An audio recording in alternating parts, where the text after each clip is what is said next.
जैसे ही इस शहर में पहुंचे तो नज़र गई भगवान बुद्ध की प्रतिमा पर। अनेक स्थानों पर उनका नाम पढ़ने को मिला, आकृति देखने को मिली, प्रतिमाएं देखने को मिली। किस प्रकार ये शहर कुशीनगर ऐतिहासिक मायनों में भी इसका जिक्र किया जाता है। और जब वो प्रतिमा देखी तो एक कहानी, बड़ी प्रसिद्ध छोटी सी कहानी भगवान बुद्ध के समय की ध्यान में आई कि एक बार एक औरत उनके पास बहुत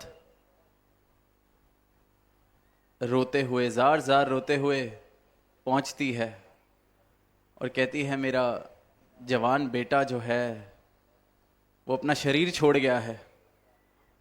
आप तो बुद्ध पुरुष हैं, आपके भक्त कहते हैं आप भगवान के अवतार हैं,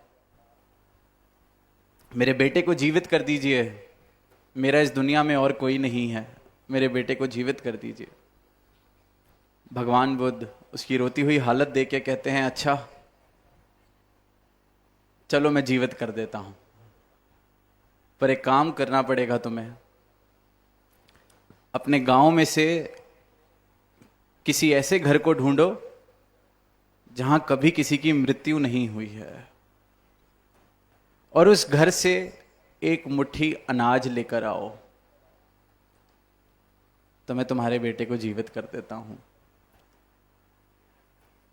अब वो औरत उस पल में तो सोचती है कि मुझे मेरा बेटा वापस मिल जाएगा, तो दौड़ कर जाती है पूरे गांव का चक्कर लगाने, और रात्रि हो जाती है और फिर थक कर वापस जब पहुंचती है तो भगवान बुद्ध कहते हैं कि कहाँ है अनाज।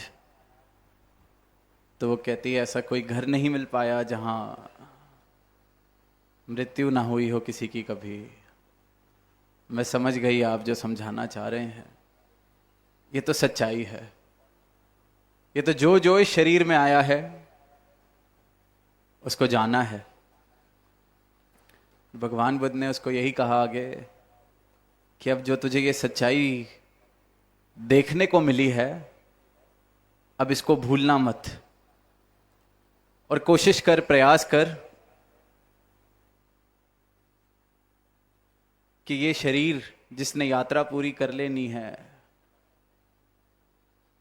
तो इस शरीर के रहते रहते ऐसा क्या मैं हासिल कर सकता हूं जो शरीर की तरह बूढ़ा नहीं होगा, जिसको इस शरीर की तरह रोग नहीं लगेंगे। और भगवान बुद्ध की अपनी कहानी भी जब देखते हैं, पढ़ते हैं, तो इस सत्य की तरफ उनको जिज्ञासा या वो सवाल तभी आया जब जवानी की उम्र में पहली बार एक शरीर देखा जिसको नाना तरीके के रोग लगे हुए थे। वो शरीर देख के दिल बैठ गया। जो सारथी था, जो घुमा रहा था राजकुमार को, राजकुमार बुद्ध को, तब तो खैर सिद्धार्थ गौतम के नाम से उनको जाना चाहता था, हम सब जानते हैं। उनसे पूछ बैठे कि ये इनको क्या हुआ है। उन्होंने कहा कि कुछ नहीं, बस पीड़ित हैं, रोग है, कई तरह के रोग हैं इनके शरीर को, इसलिए ये हालत है। पूछते हैं आगे से कि क्या मुझे भी ऐसा हो सकता है, मेरे शरीर की भी ये हालत हो सकती है। तो वो आगे से कहता है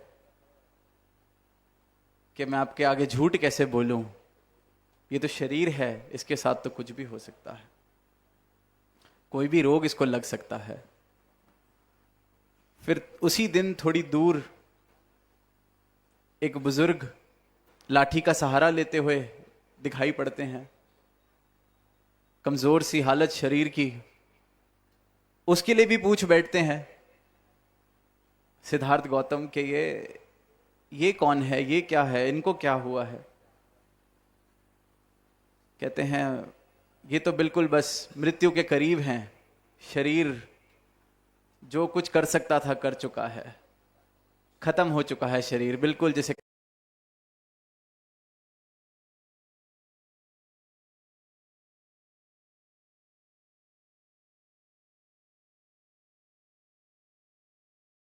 इतने वर्ष अगर आपकी उम्र हुई तो बुजुर्ग तो जरूर होगा ये शरीर, ये तो सच्चाई है। और उसी दिन फिर एक मृतक शरीर भी देख लेते हैं, एक लाश भी देख लेते हैं सिद्धार्थ गौतम, और पूछते हैं ये, वो कहते हैं ये तो लाश है, सांसें जा चुकी हैं। और अब इससे पहले आप पूछें कि क्या आपकी शरीर का भी यही हाल होगा, तो मैं पहले ही बता देता हूं कि बिल्कुल जो जो इस जन्म में इस शरीर में आया है सबका ही ये हाल होना है। इस दृश्य ने सोचने पे पूछने पे मजबूर कर दिया उस उम्र में, उस अवस्था में, कि अगर यही सब कुछ होना है तो क्या इसके पार भी कुछ है। यही एक रोगी काया, यही चंद श्वासों का खेल और फिर मृत्यु, यही तो सिर्फ सच नहीं हो सकता, यही तो सिर्फ सत्य नहीं हो सकता, सिर्फ इसलिए तो यह जन्म नहीं मिला होगा। और यह सवाल इतनी गहन तरीके से पूछा गया कि सारी संपत्ति, सारा राज्य साम्राज्य छोड़कर उसी दिन भाग गए जंगलों में। और फिर जो भी हम सब ने इतिहास पढ़ा है, जिन्होंने भी भगवान बुद्ध का, कि किस प्रकार फिर उनको ये सत्य प्राप्त हुआ, ज्ञान प्राप्त हुआ। पर जिस बात की तरफ इशारा है इस कहानी में वो यही कि जीवन को जागकर, आंखें खोलकर जब देखा गया तो मन में यही सवाल आए कि इसमें तो हासिल कुछ होना ही नहीं है। जागकर, आंखें खोलकर। और फिर जब सिद्धार्थ गौतम से भगवान बुद्ध वो बने तो अपने हर एक शिष्य को यही एक बात कही कि बस ये जीवन आंख खोलकर जीना है, जाग जाने का नाम ही निर्वाण है, मोक्ष है। इस प्रकार से आंखें खोलकर जियो कि फिर दोबारा इस क्षण भंगुर संसार के साथ वो आसक्ति ना बने। ये संसार जिसने कुछ नहीं देना, कुछ हासिल नहीं होना, इस संसार से प्रेम ना बन जाए, इस संसार के पीछे पागल ना हो जाओ। इसमें रहकर भी एक सम्यक समाधि की बात करी गई, मध्य मार्ग की बात की गई कि जैसे एक बीच का रास्ता, संसार में रहकर भी संसार का ग्राहक नहीं। जैसे कबीर दास जी कहते हैं कि कबीरा खड़ा बाजार में, मांगे सबकी खैर, ना किसी से दोस्ती ना किसी से बैर। सबके ही हैं, सबके लिए ही कल्याणकारी भाव हैं दिल में। पर यह पता है कि इस प्रभु परमात्मा के अलावा कोई और रहने वाला नहीं है। कहीं और आसक्ति लगाने से सिर्फ दुख प्राप्त होगा। सारे का सारा सार बुद्ध के शिक्षाओं का यही है कि जीवन को जाग कर जिया जाए, आंखें खोलकर देख लिया जाए कि जिस संसार के पीछे भाग रहे हैं, जो हासिल कर रहे हैं, कुछ नहीं मिलने वाला। हर दिन मैं उस जवानी को खो रहा हूं जिस पे मैं आज गुमान कर रहा हूं, जिसका मुझे अहंकार है। हर दिन ये यात्रा चलती जा रही है उस दिन की ओर जब ये यात्रा खत्म हो जानी है, शरीर ने चले जाना है। तो ये शरीर सिर्फ इसलिए नहीं मिला कि जन्म लिया और मृत्यु हो गई। बहुत कुछ पाया जा सकता है, सत्य पाया जा सकता है। और पाना किस लिए है? ताकि जीते जी स्वर्ग में वास हो सके। इन भ्रमों से ऊपर उठ के जिया जाए कि ये शरीर जिस दिन छूटेगा उस दिन स्वर्गवासी होना है। दुनिया भगवान का नाम ले रही है, परमात्मा का नाम ले रही है, पर प्रेम के कारण नहीं, भय के कारण ले रही है। डर है कि परमात्मा को पूजा नहीं तो कहीं नरक में ना जाना पड़ जाए। खौफ है कि परमात्मा का नाम नहीं लिया, अच्छे कर्म करने नहीं करे, पूजा नहीं, कर्म कांड नहीं किए तो दंड मिलेगा। पर अध्यात्म परमात्म भय का सौदा नहीं है, खौफ का सौदा नहीं है। ये तो भ्रम है, फैलाए गए हैं, फैलाए जा रहे हैं, और इन भ्रमों के आधार पर ही धर्म के नाम पर ना जाने क्या क्या हो रहा है। पर सनातन धर्म इस प्रभु को प्राप्त करना है, इस सत्य को प्राप्त करना है, इस प्रभु को जो सनातन से ही सर्वव्यापी, सर्वशक्तिमान, सनातन से ही एक रस एक जैसा, इस प्रभु को प्राप्त कर लेना सत्य है। इस प्रभु को प्राप्त कर लेना ही जीवन का उद्देश्य है। इस प्रभु को प्राप्त जिसने कर लिया उसका स्वर्ग में वास उसी पल हो जाता है। जीते जी ये शरीर उस दुनिया से बाहर निकल जाता है जो बिल्कुल नरक बराबर बना ली है इंसान ने अपने भ्रमों के कारण। नाम परमात्मा का ले रहा है, इच्छा स्वर्ग की रख रहा है, पर जीते जी नरक जैसा जीवन बना लिया है, नफरतें बना ली हैं, वैर बना लिए हैं। सुख के दो पल ढूंढने मुश्किल हो रखे हैं इंसान के लिए। और क्या कोई नरक में भेजेगा ऐसे इंसान को?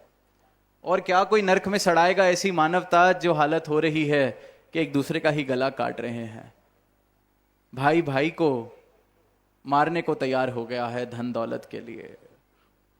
इससे बड़ा नरक इंसान अपने लिए और क्या बनाएगा?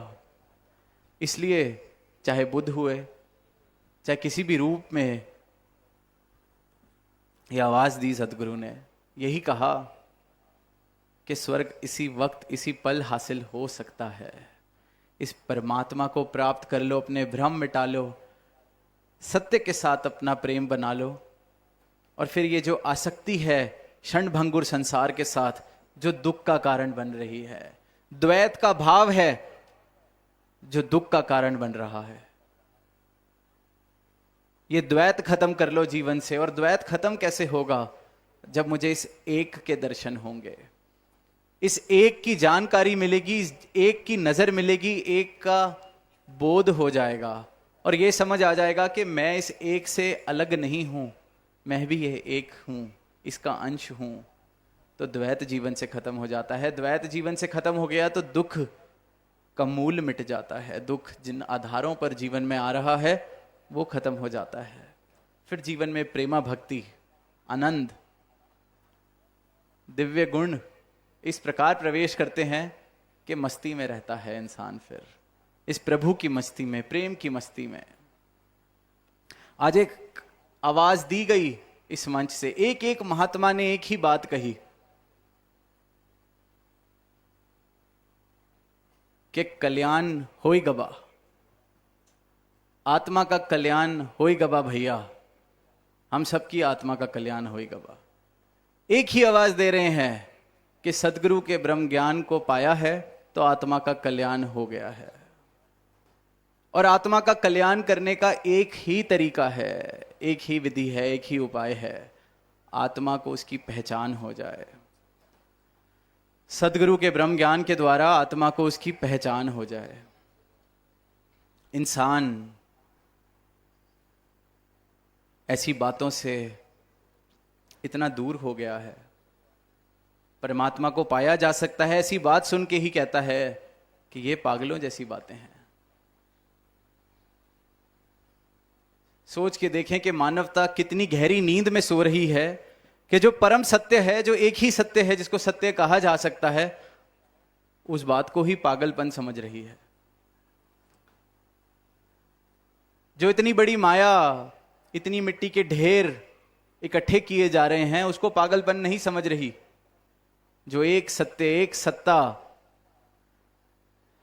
ये एक सर्वव्यापी अविनाशी परमात्मा, इसकी प्राप्ति को सोचती है कि ये पागलपन है। कैसी बातें हैं? तो पागल जैसी बातें आप कर रहे हैं कि इस परमात्मा को पाया जा सकता है। ये तो किताबों तक ठीक है, आए हैं मौज मस्ती करें, दुनिया इकट्ठी करें, उपलब्धियां प्राप्त करें।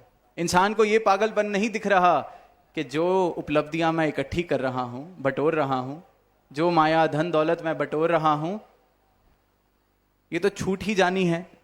ये शरीर जिसको मैं सजा रहा हूं, इसने तो जाना ही है। तो फिर क्या ये पागलपन नहीं हुआ? जिसके लिए इतने कलेश, इतनी संघर्ष करे ही जा रहे हैं, करे ही जा रहे हैं, किस दिन के लिए? हर दिन इंसान कहता है कि बस ये काम और हो जाए, फिर आराम करेंगे, फिर चैन से बैठेंगे, फिर आनंद लेंगे। पर वो दिन क्यों नहीं आता? कोई इंसान आनंद में क्यों नहीं दिखता? क्यों कहीं सुख नहीं है? इंसान अपनी तरफ देख के ये सवाल क्यों नहीं पूछता कि ये पागलपन मैं कब बंद करूंगा?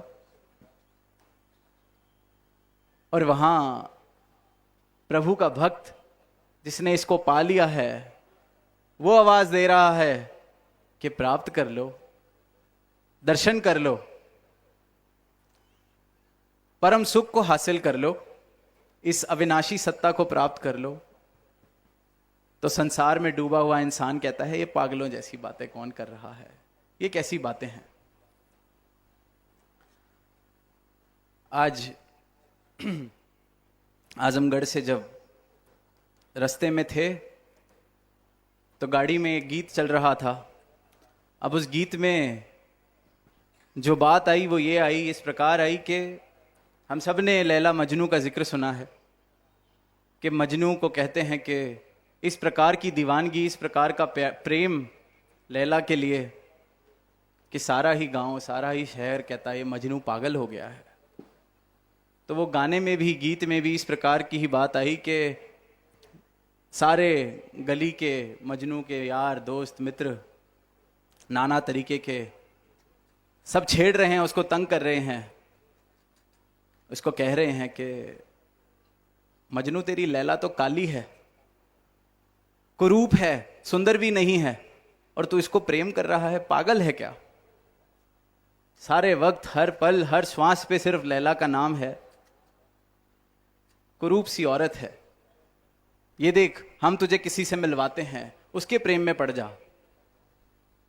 तेरी लैला सुंदर नहीं है, अच्छी नहीं दिखती। तो वो गीत में फिर कहते हैं कि मजनू आगे से कह रहा है उन सबको कि तुम्हारे पास आंख नहीं है उसको देखने वाली। वो कहते हैं तेरी लैला रंग दी काली है, वो कहता है तुम्हारी अख ना वेखन वाली है, आंख नहीं है देखने वाली। और साथ संगत, जब सारा संसार भक्त को कहता है कि क्या परमात्मा को देखने की बातें कर रहे हो, इसको कैसे पाया जा सकता है, तो भक्त भी आगे से यही कहता है कि आपके पास आंख नहीं है देखने वाली, आंख हो तो प्रेम हो जाए इस प्रभु से।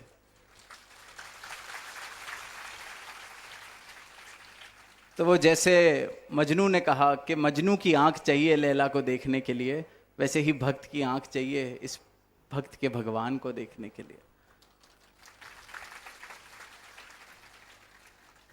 और ये जो आंख है ये सदगुरु देते हैं अपनी कृपा से, अपने ब्रह्म ज्ञान से। हर एक मानव को ये आंख दे रहे हैं जिस आंख से इस भगवान के, परमात्मा के दर्शन करके सही मायनों में इंसान भक्ति कर सके, सही मायनों में प्रेमा भक्ति कर सके, प्रेम इस प्रकार जीवन में प्रवेश कर जाए कि फिर सिर्फ प्रेम ही हो, शेष कुछ ना बच जाए। इसे भक्ति कहा गया है और यही संपूर्ण अवस्था प्रेम की भक्ति है। और भक्त जन यही आवाज दे रहे हैं कि हमने पाया है, इस रमे राम को पाया है, आप भी प्राप्त कर लें। ये मिथ्या संसार से आंखें खुल गई हैं, मिथ्या को देख लिया है, अब सत्य से नाता जोड़ लिया है। जो संदेश भगवान बुद्ध ने दिया वही संदेश ये दे रहे हैं, सब दे रहे हैं कि हमारे सदगुरु ने हमारी आंखें, नजरिया बदल दिया है, ब्रह्म ज्ञान की आंखें देके सत्य के साथ रिश्ता जुड़ गया है। इस परमात्मा को प्राप्त कर लिया जाए, करा जा सकता है।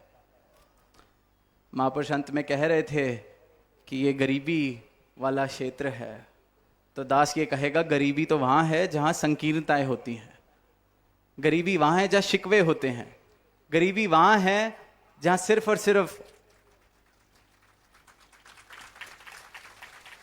तृष्णाएं, महत्वाकांक्षाएं लालसाएं, लोभ मोह भरपूर तरीके से हों, यहाँ तो आप संतों के हृदय सिर्फ शुक्राने से इस परमात्मा से भरे हुए हैं।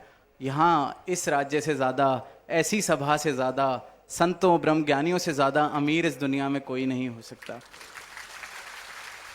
क्योंकि सच्ची दौलत हासिल कर ली है, राम रतन धन प्राप्त कर लिया है। और जिसने राम रतन धन प्राप्त कर लिया फिर वही सिर्फ धनवान है। कबीर सब जग निर्धना, धनवंता ना कोय, धनवंता सो जानिए जापे राम नाम धन होए। तो धनवान तो सिर्फ वही है जिसके हृदय में, जिसके दिल में ये प्रभु बस गया है, जिसने ये परमात्मा को प्राप्त कर लिया है। और यही आवाज दे रहे हैं संत कि आप भी धनवान हो जाइए, आप भी इस परमात्मा को प्राप्त कर लीजिए। सदगुरु से ये आंख ले लो जिससे ये परमात्मा दिख जाए, सही मायनों में भक्ति कर लो, सही मायनों में इस जीवन का कल्याण कर लो। किया जा सकता है। जीवन, ये जन्म मिला ही इसलिए है।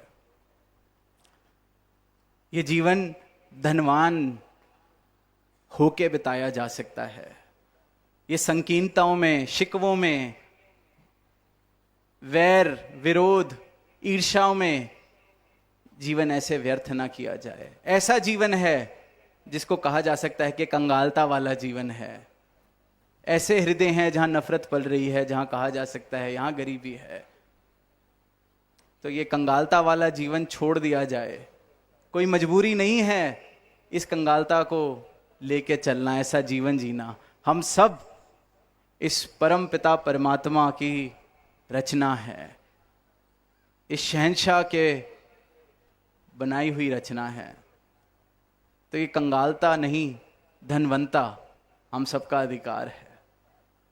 असल धनवंता, ये राम रतन धन प्राप्त करने के लिए ये जीवन मिला है। तो इसको प्राप्त करते जाएं, इसको सही मायनों में इसके दर्शन करके फिर सही मायनों में भक्ति करी जाए।